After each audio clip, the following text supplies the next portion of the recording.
सुटा 10 गुरु सुमिरन करो,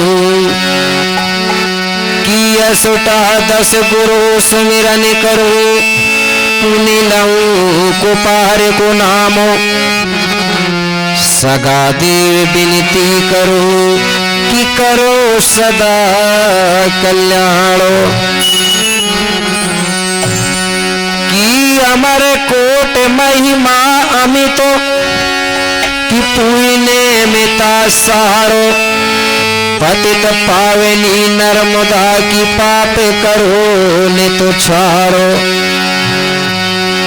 की काय सुनी सत्यवाहिनी, की के काय सुनी सत्यवाहिनी, की हिंगिला जुनी आए, कलि कंकालुनि विनती करो, अज बिगड़ी दयोरी बनाए, कि ब्रह्मावती बमुलेश्वरी, कि बीरु बिरासिन नामो, रविंद्र वासनी लाज रखो माँ, कि पूरन करियो सब काम, कि शंभो गौर कुलीतुरा, कि शंभो गौर कुलीतुरा, कि जाए जयंतर महिपालो, गुरुदेव गण धनवंतुरी, कि जय जय सेवाभिमानो।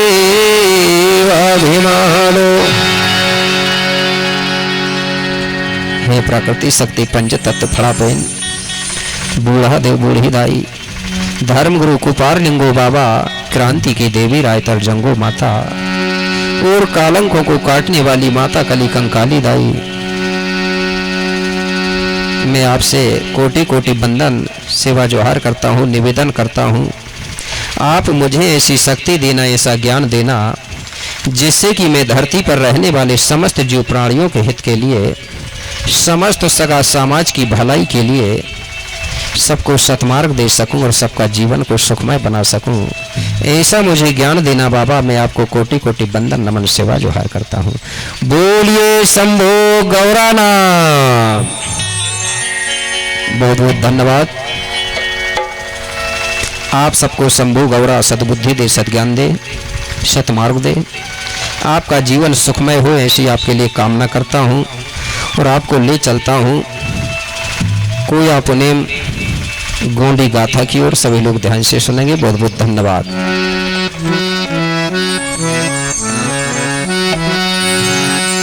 मंगल भवन मंगलो हरे,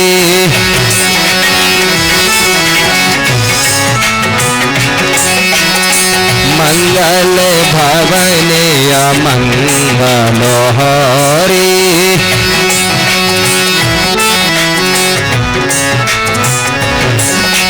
मंगल भवन अमंगल हारी, जय बड़ा देव जगत हितकारी।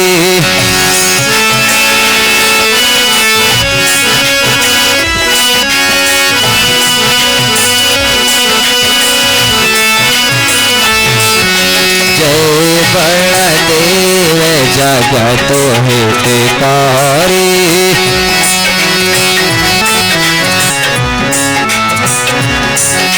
सुन लीजिए देवाया रज हमारी, कोया बाई सके तो मैं हितकारी।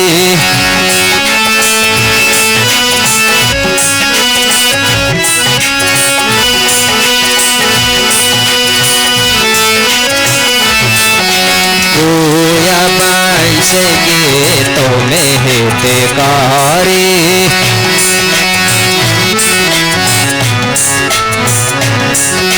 सुन लीजिए दिवाया रजो हमारे, कोया पाई सके तो मैं हितकारी। सुन लीजिए दिवाया रजो हमारे।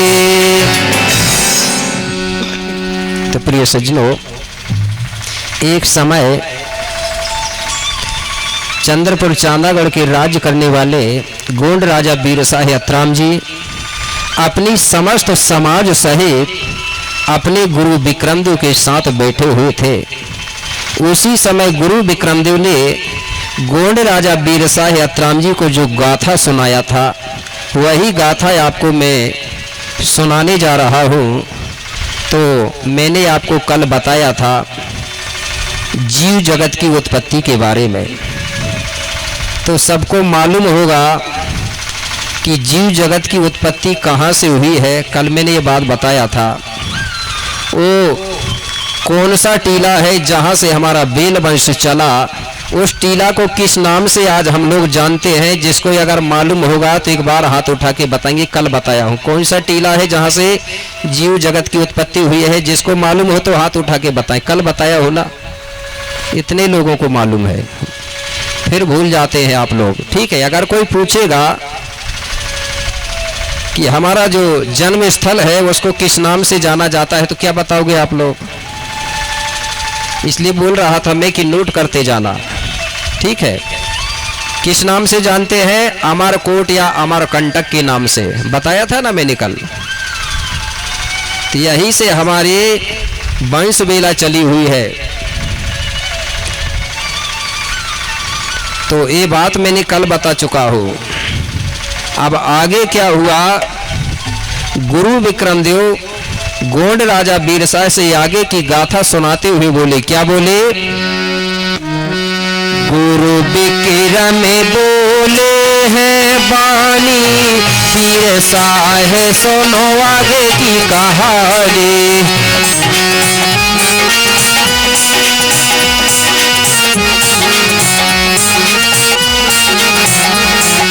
गुरु विक्रम बोले हैं पानी, बीरसाह सुनो सकल कहानी।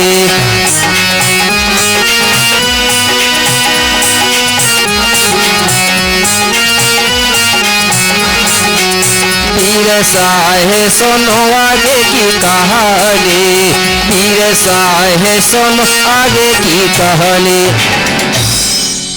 गुरु विक्रमदेव कहने लगे, राजा बीरसाह है, जब अमरकोट के टीला से हमारा वंश बेला चला, सल्ला और गांगरा से, सल्ला गांगरा से आंधी राव ने सुकमा पेरी हुए, सुकमा पेरी से गढ़ाधिपति गढ़ सेविकाओं का जन्म हुआ। इस प्रकार से धीरे धीरे बेल वंश फैलते गया। तो उस समय हम लोग खोए खंडारों में रहते थे, पेड़ पौधों के नीचे रहते थे और अपना समय बिताते थे। इस प्रकार से धीरे धीरे वंश फैलते गया। उस समय बोले महाराज, हमारे बीच में रिश्ता नाता नहीं था कि कौन नाना लगेगा, नानी लगेगी, किससे विवाह करना है, किससे क्या करना है, ये व्यवस्था हमारे बीच में नहीं थी। क्योंकि हम जंगलों में, पहाड़ों में रहते थे। उस समय हम लोग कोई पाप जानते थे ना पुण्य जानते थे, धर्म जानते थे ना अधर्म जानते थे, जंगलों में रहते थे। उस समय कपड़े का भी आविष्कार नहीं हुआ था, तो हम लोग जानवरों के छाल लपेटते थे, पत्तों से अपना तन ढकते थे। ये व्यवस्था नहीं थी। इस प्रकार से गुरु विक्रमदेव राजा बीरसाह और समस्त समाज को बता रहा था। राजा तुरंत हाथ जोड़कर के खड़ा हो गया और गुरु विक्रमदेव से निवेदन करते हुए बोला, बोले गुरुदेव, आप कह रहे हैं कि उस समय कोई सामाजिक व्यवस्था नहीं थी, रिश्ता नाता नहीं था, तो फिर गुरुदेव आज तो हमारे बीच में ये रिश्ता बना हुआ है, सामाजिक व्यवस्था बनी हुई है, बनी है ना आज। तो बोले गुरुदेव, फिर ये सामाजिक व्यवस्था, ये रिश्ता नाता कैसे बना? तो गुरु विक्रमदेव कहने लगे, राजा बीरसाह, कुछ दिनों के बाद में यहाँ पर धर्म गुरु का जन्म हुआ।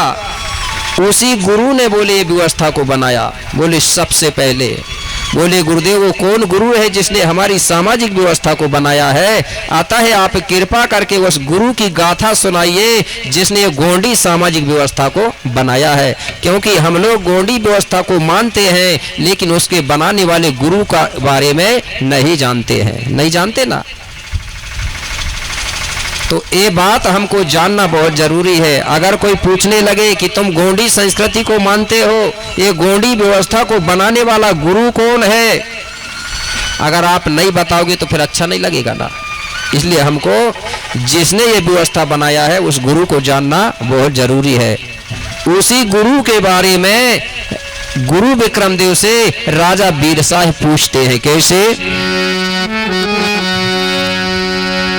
बोले गुरुदेव, अरे गोंडी धर्म गुरु कौन था और किसने धर्म बनाया?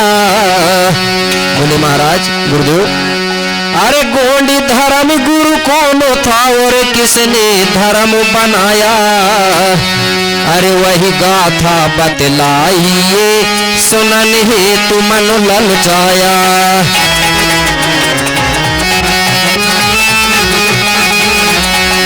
वही गाथा बतलाइए अरे सुनन हेतु मन ललचाया।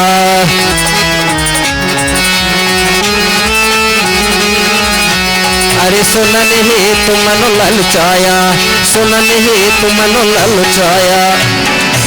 बोले गुरुदेव, उसी गुरु की गाथा बताइए जिसने गोंडी व्यवस्था को बनाया है। तो मेरे भाई, मैं उस गुरु की बात करने जा रहा हूं जिसने ये 5 खंड धरती पर सबसे पहले सामाजिक व्यवस्था बनाया।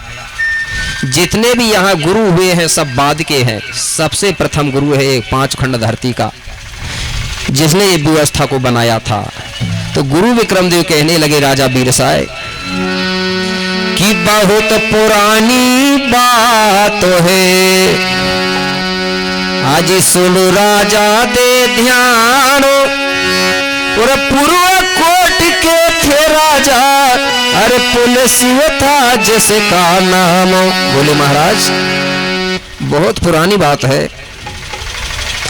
पूर्वकोट गणराज्य में पुलसिव नाम का एक राजा राज्य कर रहा था। क्या नाम का?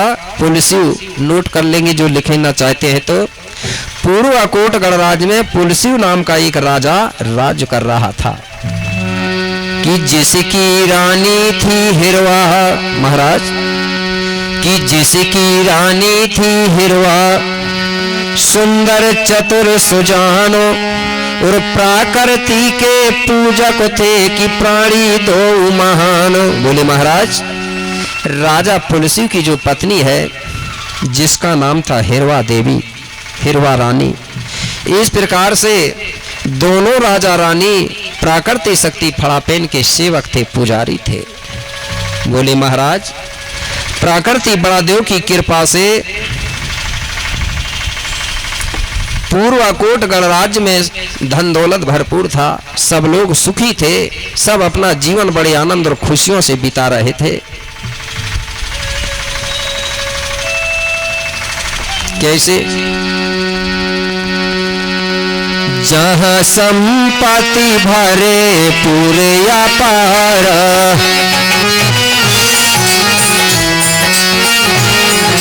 जहाँ संपत्ति भरे पूरे अपार,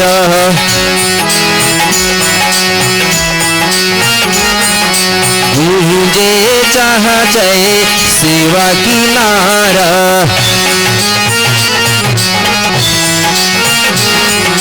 गूंजे जहाँ जय सेवा की नारा, सेवा की नारा, सेवा की नारा।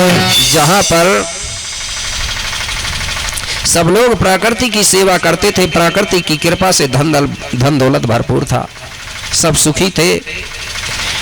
उस समय हमारे लोग कोई भगवानों को नहीं जानते थे, सिर्फ अगर जानते थे तो चंदा सूरज को जानते थे, पेड़ पौधों को जानते थे, नदी समुद्रों को जानते थे, पहाड़ पर्वतों को जानते थे, और इन्हीं को हमारे लोग देवता मानते थे।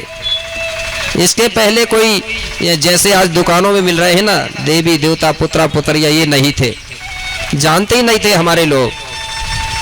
इसलिए वो प्रकृति को ही देवता मानते थे, तो उसी की सेवा करते थे। पेड़ पौधों की सेवा करना, धरती की सेवा करना, नदी समुद्रों की सेवा करना, और उन्हीं का गुणगान करते थे, उन्हीं का सुमरन करते थे, उन्हीं का गीत भी गाते थे। किसके गीत गाते थे? उन्हीं के गीत। क्योंकि उस समय 4 वेद 18 5 6 7 9 ग्रंथ ये भारत में नहीं थे। जब ये नहीं थे तो उनको तो जानते नहीं रहे होंगे ना हमारे लोग, ये तो बहुत बाद की बात है। अब हमारे लोग वेद पुराणों के गीत गा रहे हैं ना, उस समय वेद पुराण नहीं थे। तो हमारे गोंडियन लोग पेड़ पौधों के गीत गाते थे, चंदा सूरज के गीत गाते थे। तो कैसे गाते थे? वो बना के गीत गाते थे, जो देखते थे उसको देख करके गीत बना के गाते थे। और आज भी बहुत सी जगह आज भी ये प्रकृति के गीत गाते हैं गोंड लोग, लेकिन कुछ लोग वेद पुराणों में चले गए हैं। लेकिन आज भी कुछ गोंड लोग वेद पुराणों के भगवान देवताओं को गीत नहीं गाते, प्रकृति के गीत गाते हैं। तो कैसे गाते हैं वो मैं बात आपको बताने जा रहा हूं एक गीत के माध्यम से।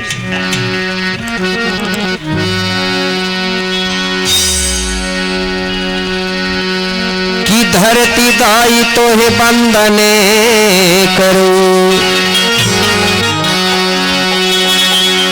तोरी लीला है बड़ी निराली। और शाम सवेरे अन्न देत है कि भोजन से भर भर थाली।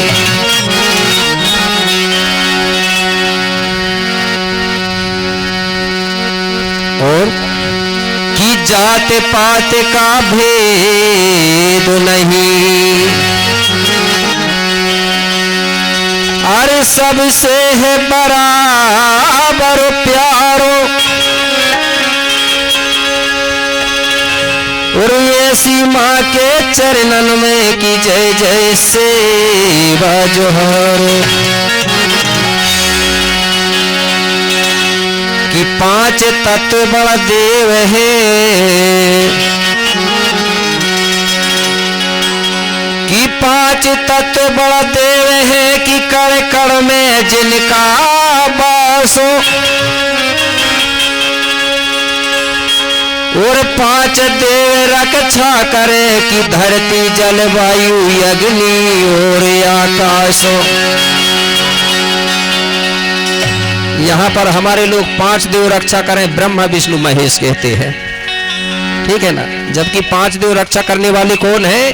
धरती जल वायु अग्नि और आकाश, ये है 5। सबकी रक्षा करते हैं, चाहे कोई समाज हो कोई जीव हो, इनके बिना कोई जिंदा नहीं रह सकता। ये करते हैं सबकी रक्षा, ठीक है। और गीत कैसे गाते थे? कि 7 समुंदर 16 धार,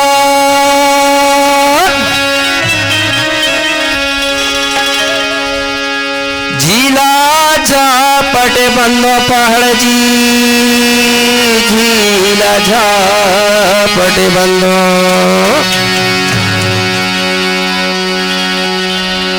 अरे सालिया पहाड़ की माटी ला बंदो जी, माथे तिलक लगा।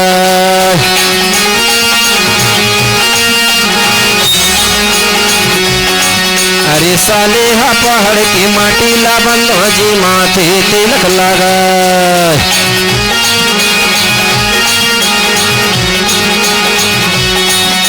सात समंदर 16 धार, 7 समंदर 16 धार, झीला झापट बंद पहाड़। मोरे सालेहा पहाड़ के माटी ला बंदो जी, माथे तिलक लगा।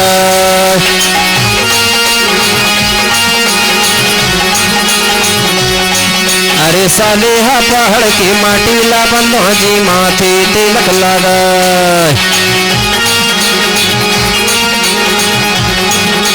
जय हो।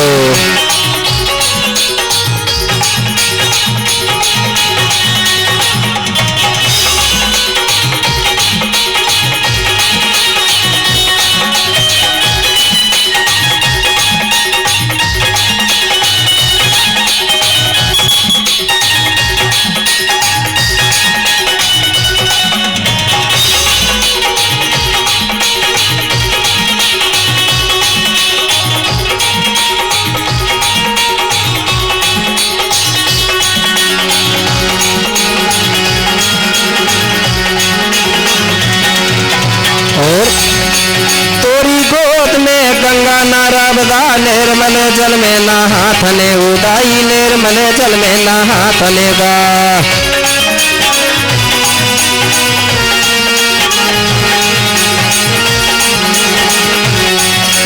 तोरी गोद में गंगा नर्मदा निर्मल जल में नहाते उदाई निर्मल जल में नहातेगा।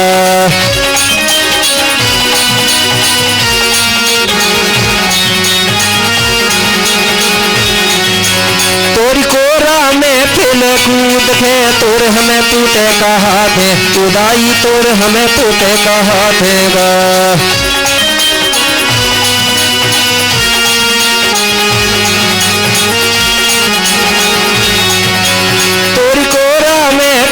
कूद के तोर हमें पूते कहा थे उदाई तोर हमें पूते कहा थेगा।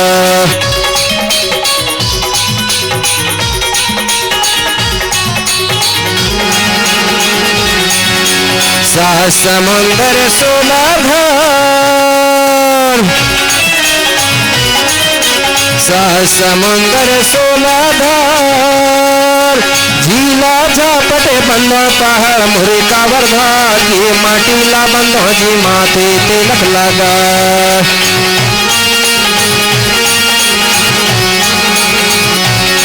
अरे जिला कावर धा की माटीला बंदो जी माथे तिलक लगा।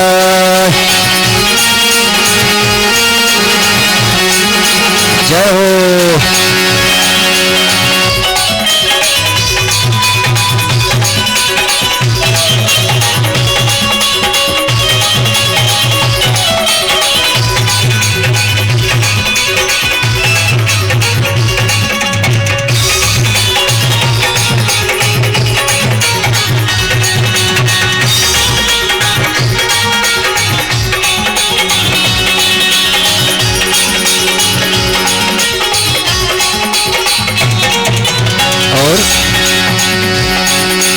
तोरी पेट में हीरा मोती तोर में चांदी सोना उदाई तोर में चांदी सोना।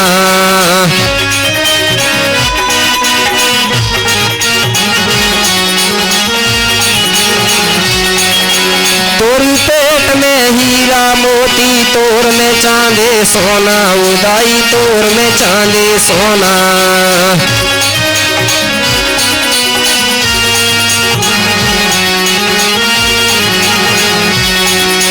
बारन बारन फल फूले खेलत है मैया कोना कोना उदाई मैया कोना कोना।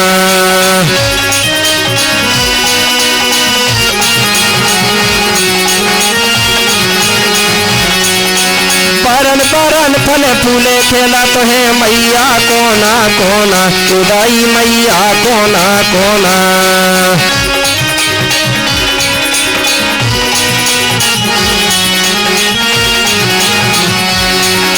सात समुंदर 16 धार, सात समुंदर 16 धार, झीला झापटे बंदो पहाड़ मुर छत्तीसगढ़ के माटीला बंदो जी माथे तिलक लगा।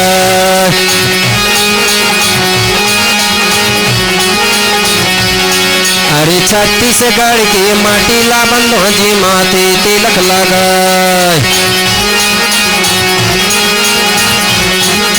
जय हो।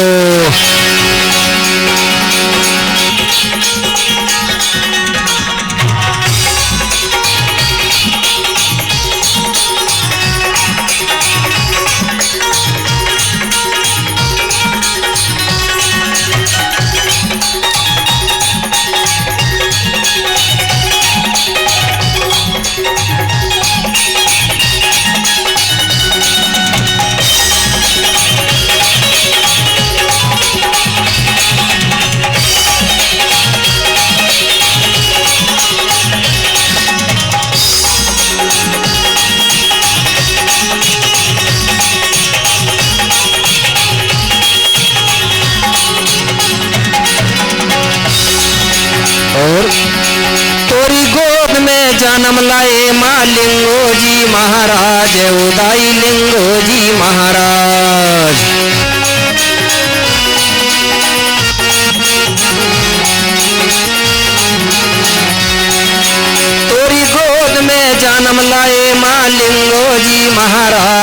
उदाई लिंगो जी महाराज।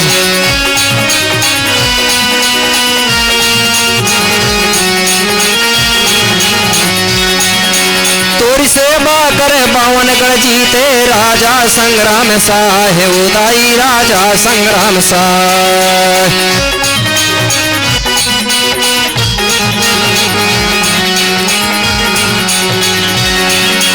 तोरी सेवा करे बावन गण जीते राजा संग्राम साहे उदाई राजा संग्राम साहे।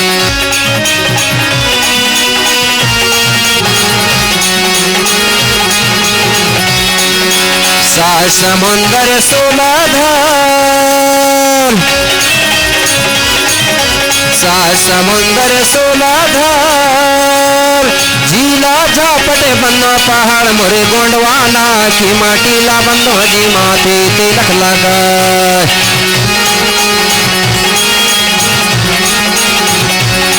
अरे गोंडवाना की माटीला बंदो जी माथे तिलक लगा।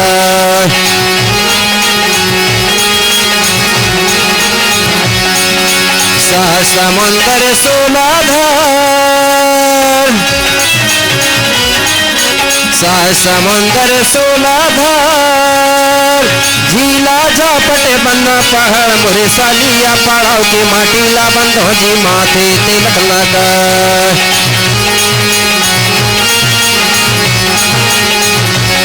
अरे सालिहा पड़ाव के माटीला बंदो जी माथे तिलक लगा।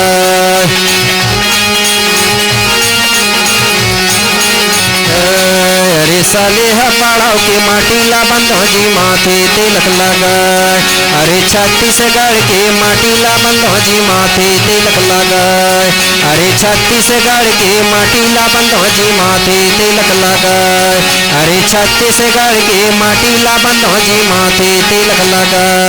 अरे छत्तीसगढ़ के माटीला बंदो जी माथे तिलक लगा। अरे छत्तीसगढ़ के माटीला बंदो जी माथे तिलक लगा।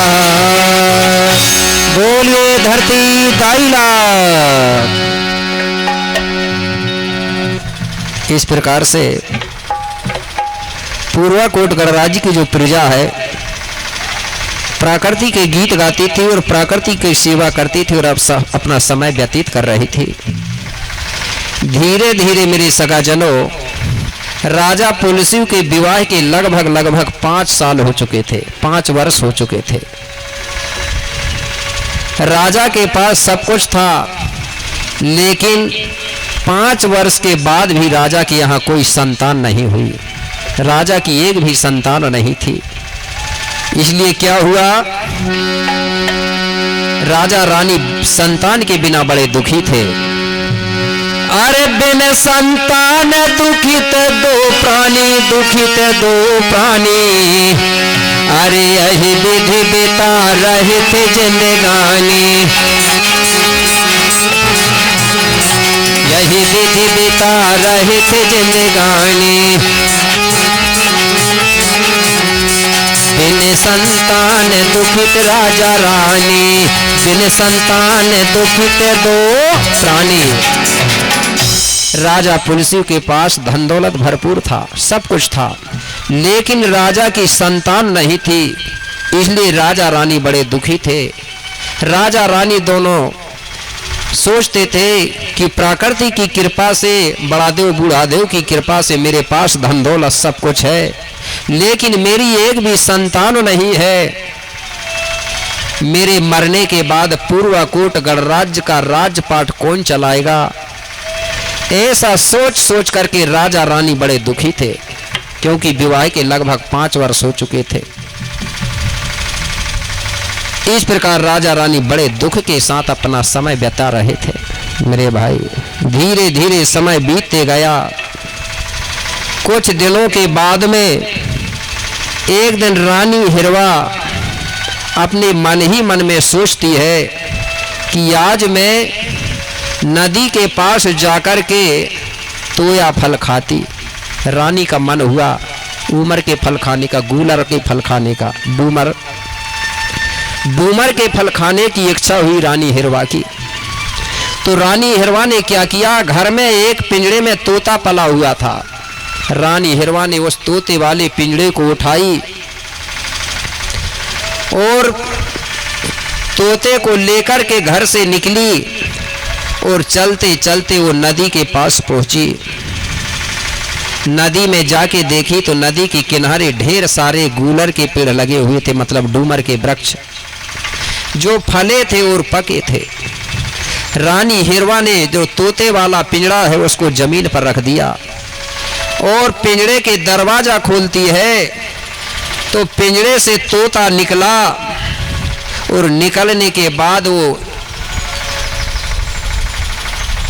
डूमर के पेड़ की डाली में जाके बैठ गया और बैठने के बाद अपनी चोंच को ऐसा लिया और डूमर के फल तोड़ तोड़ करके तोता जमीन पर गिराने लगा रानी के लिए।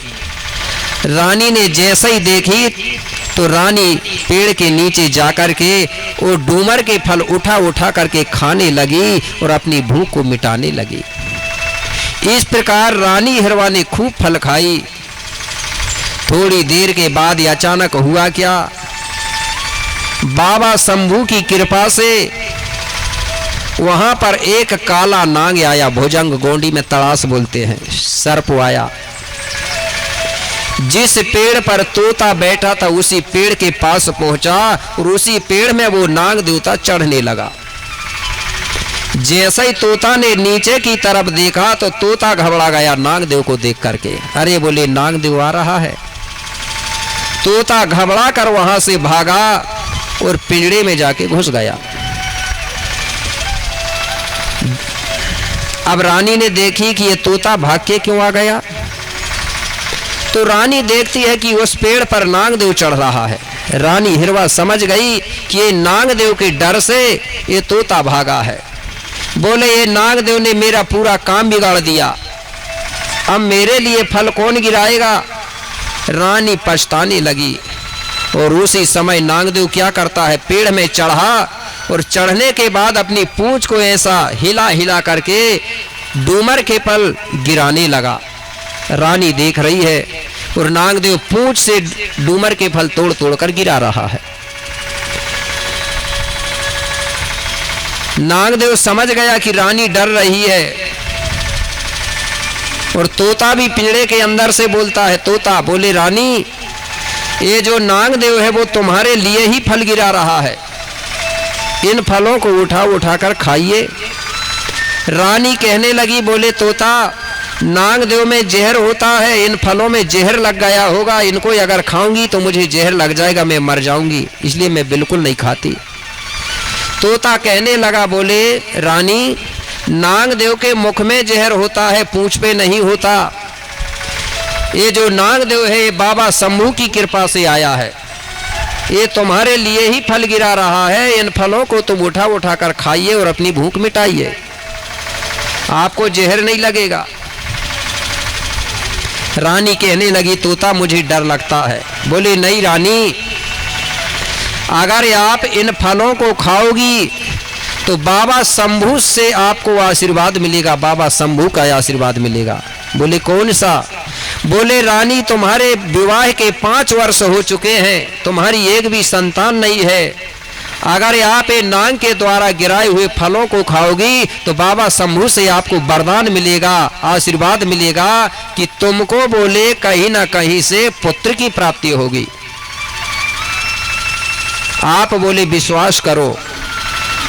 जैसे ही रानी ने तोता की ये बात सुनी तो रानी बड़ी प्रसन्न हुई और मन ही मन में बाबा शंभू का सुमरन ध्यान किया और जो नागदेव फल गिरा रहा था उन फलों को उठा उठा कर रानी खाने लगी। जैसे ही रानी हिरवा ने उन फलों को खाई, भूख मिटाई और इसके बाद में रानी हिरवा वहां से पिंजरे उठा करके तोता वाला और चलते हुए घर पहुंची। घर जाकर के राजा पुलसिव से ये सारा समाचार सुनाती है। राजा पुलसिव से कहती है बोले स्वामी आज बोले मुझे बाबा शंभू का वरदान मिला है, जब मैं फल खाने गई थी तब। बोले कौन सा। बोले महाराज मुझे बोले कहीं ना कहीं से पुत्र की प्राप्ति होगी। बोले रानी अगर बाबा शंभू का वरदान अगर मिला है तो बोले ये बात पक्का है कि हमको कहीं ना कहीं से पुत्र मिलेगा। अब राजा और रानी दोनों बाबा शंभू का प्रतिदिन सुमरन ध्यान करने लगे, समय बिताने लगे और वो समय का इंतजार करने लगे कि हमको बाबा शंभू की कृपा से पुत्र की प्राप्ति कब होगी। इस प्रकार से वो धीरे धीरे समय बिता रहे हैं। धीरे धीरे समय बीतते गया। कुछ दिनों के बाद में एक दिन रानी हिरवा मन ही मन में सोचने लगी कि आज बोले नहाने के लिए मुझे पेंडुर गंगा जाना चाहिए। मन में विचार बनाती है कहाँ जाने के लिए, पेंडुर गंगा जाने के लिए। तो रानी हिरवा क्या करती है, अपने गांव की जो सखी सहेली थी उन सखी सहेलियों को बुलाती है और उनसे कहती है बहन आज मेरा मन नहाने के लिए मचल रहा है, इसलिए बोले बहन तुम सब लोग बोले तैयार हो जाओ नहाने के लिए जाने के लिए। तो सखी सहेली कहने लगी रानी कहाँ चलना है नहाने। तो मेरे भाई रानी बता रही है कि बोले बहन सुनो, तुम सब मिलकर के कहाँ चलो, पेंडुर गंगा चलोरी नहाने,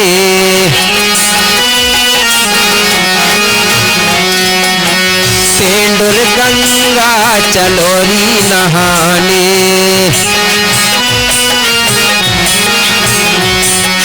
चलोरी नहाने सखी चलोरी नहाने, चलोरी नहाने सखी चलोरी नहाने,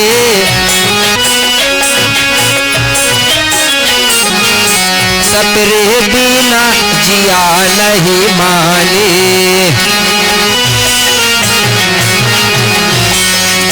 सपरे बिना जिया नहीं माने, सपरे बिना जिया नहीं माने, जिया नहीं माने, जिया नहीं माने। बोले बहन पेंडुर गंगा चलो बोले स्नान करने के लिए। तो सब सखी सहेली तैयार हो गई नहाने जाने के लिए। सुनत वचन सखिया हरसाई और संग रानी के तुरतई धाई। तुरंत सखी सहेली रानी के साथ तैयार हो गई। अब रानी सखी सहेलियों सहित पेंडुर गंगा में स्नान करने के लिए प्रस्थान होती है और धीरे धीरे चलते चलते पेंडुर गंगा के किनारे पहुंची। कैसे, ते ही छड़ो गंगा निकट सबे आई, निर्मल जल को देख हर साई,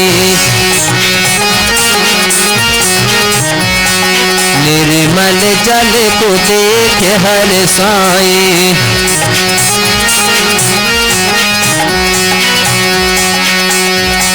मोती रावण कहे गुण गाए,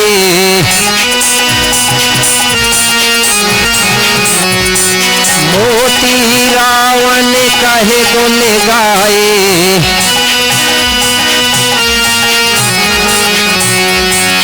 अब सोलो सगा जनो ध्यान लगाए, अब सोलो सगा जन ध्यान लगाए, निर्मल जल को देख हर साई, यही छड़ो गंगा निकट सब आए। रानी हिरवा अपनी सखी सहेलियों के साथ गंगा जी के किनारे पहुंची और देखी तो सुंदर जल भरा हुआ था। रानी हिरवा बड़ी प्रसन्न हुई और सखी सहेलियों से कहने लगी बहन अब बोले आप सब स्नान करो। तो सब सखी सहेली नदी के किनारे बैठ करके नहाने लगी, स्नान करने लगी। रानी कहने लगी बोले मैं तो बोले बीच नदी में जाके बोले बीच धार में बोले डुबकी लगा लगा के नहाऊंगी। सखी सहेली मना करती है, बोले रानी नदियाँ गहरी होगी गंगा जी, बोले आप भी किनारे में बैठ के नहा लो। रानी कहने लगी नहीं बोले मैं तो बीच नदी में जाके डूब डूब के नहाऊंगी, डुबकी लगा के नहाऊंगी। सखियों ने बार बार मना किया, लेकिन रानी ने बिल्कुल नहीं मानी और जबरदस्ती हट करके बीच धार में जाके खड़ी हो गई और डुबकी लगा लगा के नहाने लगी। कैसे नहा रही है, 2 लाइन में आपको गीत के माध्यम से।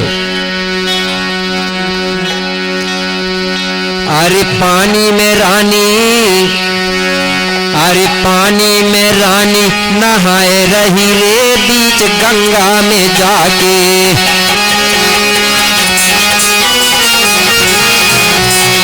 पानी में रानी नहाए रही रे बीच गंगा में जाके।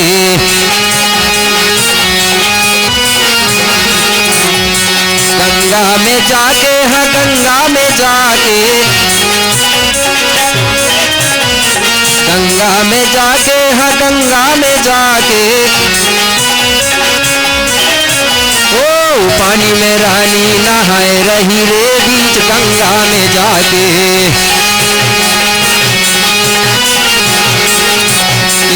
पानी में रानी नहाए रही रे बीच गंगा में जाके।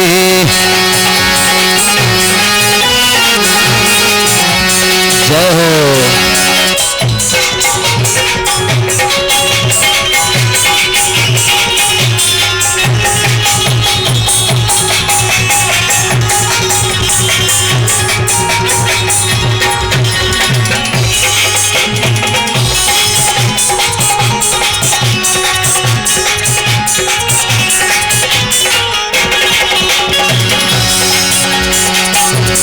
और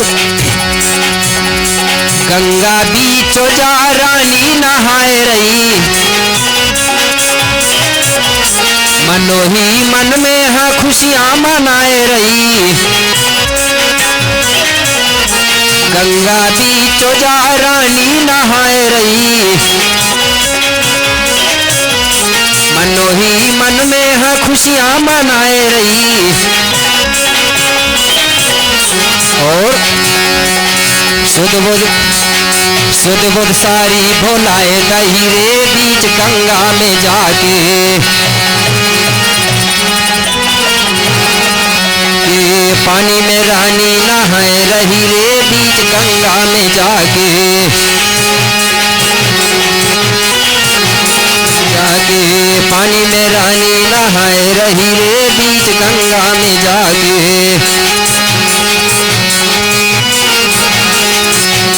जय हो।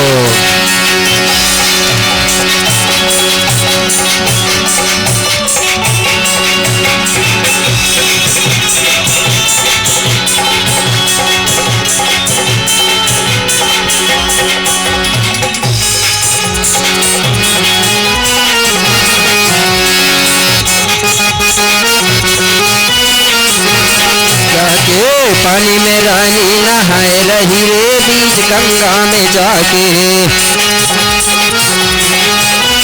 गंगा में जाके पानी में रानी नहाए रही रे बीच गंगा में जाके। पानी में रानी नहाए रही रे बीच गंगा में जाके। पानी में रानी नहाए रही रे बीच गंगा में जाके। पानी में रानी नहाए रही रे बीच गंगा में जाके। इस प्रकार से रानी हिरवा बीच धार में जाके डुबकी लगा लगा के नहा रही थी। उसी समय हुआ क्या मेरे भाई, उसी नदी में रानी से कुछ दूरी में पेंडोर गंगा में एक डोला तैर रहा था। डोला समझते हैं ना, डोला का ही परिवर्तन होके आज लोगों ने विमान दे दिया, ठीक है ना। वो लकड़ी का डोला होता था, वो डोला पानी में तैर रहा था। रानी ने जैसे ही उस तरफ देखी डोला की तरफ, तो डोला बड़ा सुंदर था। रानी मन ही मन में बड़ी प्रसन्न हुई और बोली, इतना सुंदर ये क्या है। रानी नहाते नहाते तैरते हुए उस डोला के पास पहुंची और उस डोला के अंदर देखती है तो एक सुंदर सा बच्चा खेल रहा था डोला के अंदर। रानी को बड़ा अचंभा हुआ। रानी को तुरंत वो बाबा शंभू के वरदान की बात याद आ गई। रानी सोचने लगी कि ऐसा तो ना है कि ये बाबा शंभू की कृपा से बोले ये डोला के अंदर मुझे पुत्र मिला है, बोले बाबू शंभू का आशीर्वाद हो सकता है, बोले ऐसे मन ही मन में सोचने लगी। और उस डोला को पकड़ के खींचते खींचते नदी के किनारे ले गई और सखी सहेलियों से बताई, बोले बहन देखो, बोले इस डोला के अंदर बोले सुंदर सा बच्चा खेल रहा है, ये कौन है? बोले सखी सहेली कहने लगी, बोले महारानी तुमको याद है कि नहीं? बोले क्या? बोले रानी आप बहुत पहले बता रही थी बोले कि आपको बाबा शंभू का वरदान मिला है। तो बोले रानी ये बाबा शंभू का वरदान आज पूरा हुआ है। बोले बाबा शंभू की कृपा से तुमको बोले ये गंगा जी में पुत्र मिला है, बोले ये तुम्हारा ही पुत्र है। बोले रानी को और विश्वास हो गया। अब ये पुत्र ये विमान आया कहां से, ठीक है ना? तो पहले मैं ये बात को बता दूं आपको, ये पुत्र वहां कैसे मिला, किसने लाके डाला। तो मेरे भाई पूर्वाकोट गणराज्य में बिजलीपुरा करके गांव, उस बिजलीपुरा गांव में जालका नाम का एक जालका दाऊ रहता था। पुस्तक में भी पढ़े होंगे आपने, जालका दाऊ। और जालका दाऊ की पत्नी का नाम था हीरा देवी। हीरा देवी और राजा पुलसी की पत्नी का नाम है हिरवा। तो जो जालका दाऊ है वो बहुत गरीब आदमी था, लेकिन बाबा शंभू का परम भक्त था। बाबा शंभू का परम भक्त था, लेकिन गरीब था।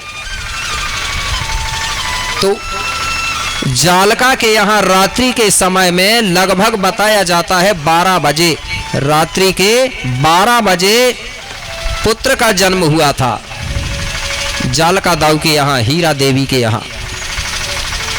तो बाबा शंभू को पता चल गया कि मेरा जो भक्त है जालका, उसके यहाँ पुत्र का जन्म हुआ है।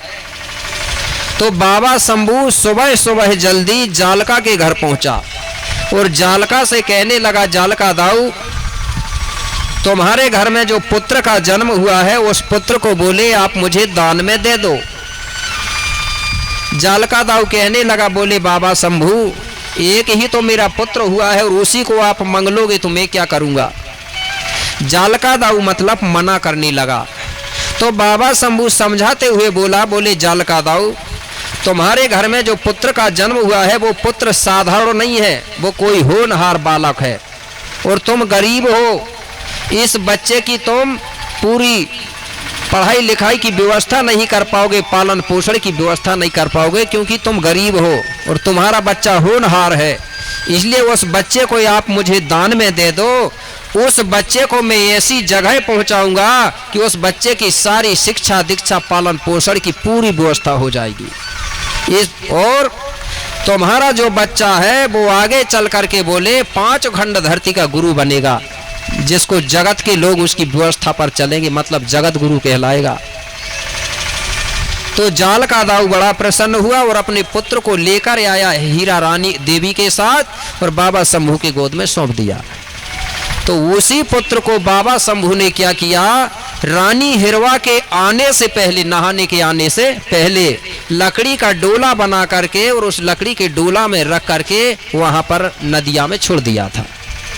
वही पुत्र हिरवा रानी को मिला तो रानी हिरवा ने वो डोला को खींचते हुए नदी के किनारे ले गई और सखी सहेलियों को बताई। तो सखी सहेलियां कहने लगी, बोले रानी ये जो पुत्र है बोले बाबा शंभू के आशीर्वाद से मिला है, बोले बाबा शंभू की कृपा से, ये तुम्हारा है, बोले इसे अब घर रख लो। तो अब सखी सहेली सहित रानी हिरवा उस पुत्र को लेकर के घर जाती है। कैसे? रानी चली,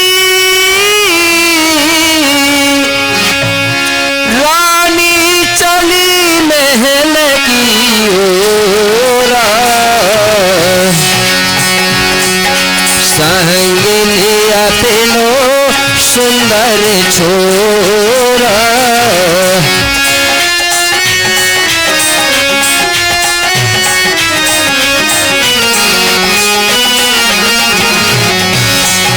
संग लिया तीनों सुंदर छोरा, संग लिया तीनों सुंदर छोरा।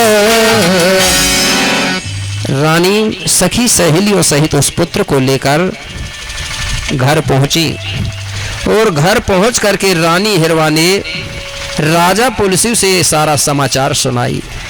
राजा पुलसिव ने जैसे ही सुना तो कहने लगा, रानी बाबा शंभू की बड़ी कृपा है और बाबा शंभू अगर जिसको वरदान दे देता है तो उसका वरदान कभी फेल नहीं होता। बोले देखो आज हमको पुत्र मिल गया। राजा पुलसिव बड़ा प्रसन्न हुआ और राजा पुलसिव ने ये नहीं बताया कि ये पुत्र मिला है। राजा पुलसिव ने पूरा कोटगढ़ राज में खबर दे दिया कि मेरे घर में पुत्र का जन्म हुआ है। कैसे खबर दे दिया?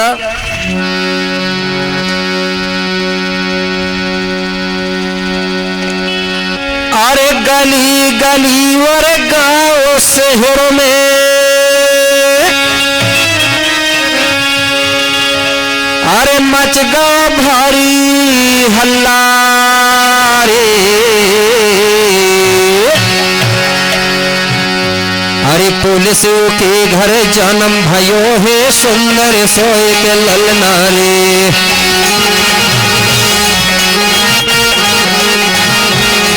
अरे पुलिस के घर जन्म भयो है सुंदर सोए के ललना रे।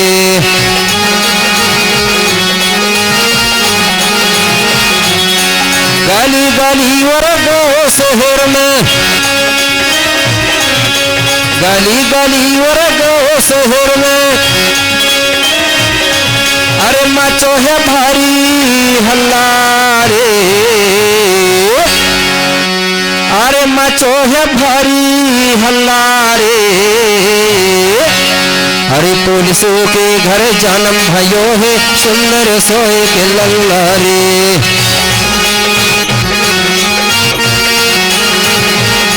अरे पुलिस के घर जन्म भयो है सुंदर सोए के ललना रे।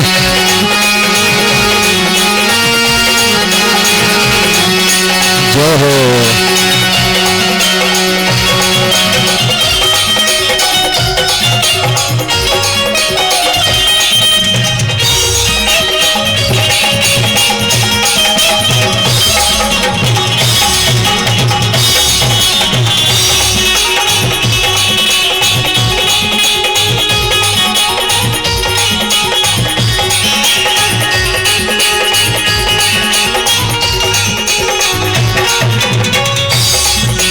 और नर नारी सब दर्शन करने राजा के घर आवे।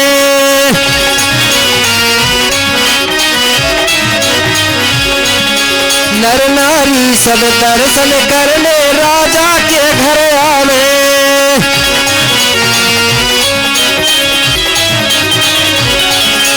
हिल मिल के सब मात्र शक्तियां सुंदर गीत सुनावे।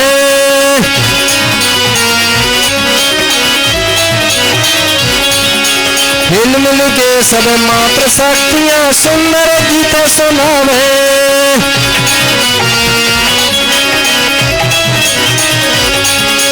आज नगर में धूम मचो है, आज नगर में धूम मचो है। अरे मचो है भारी हल्ला रे। अरे मचो है भारी हल्ला रे। अरे पुलिस के घर जन्म भयो है सुंदर सोए के ललना रे।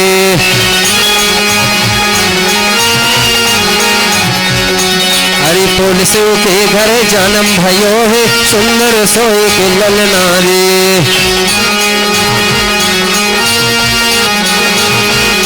अरे पुलिस के घर जन्म भयो है सुंदर सोए के ललना रे।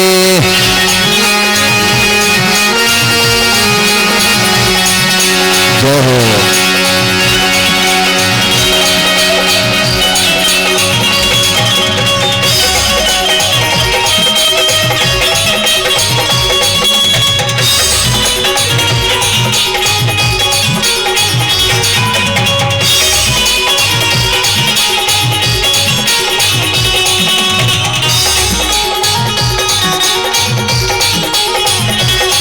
अरे पुलिस के घर जन्म भयो है सुंदर सोए के ललना रे।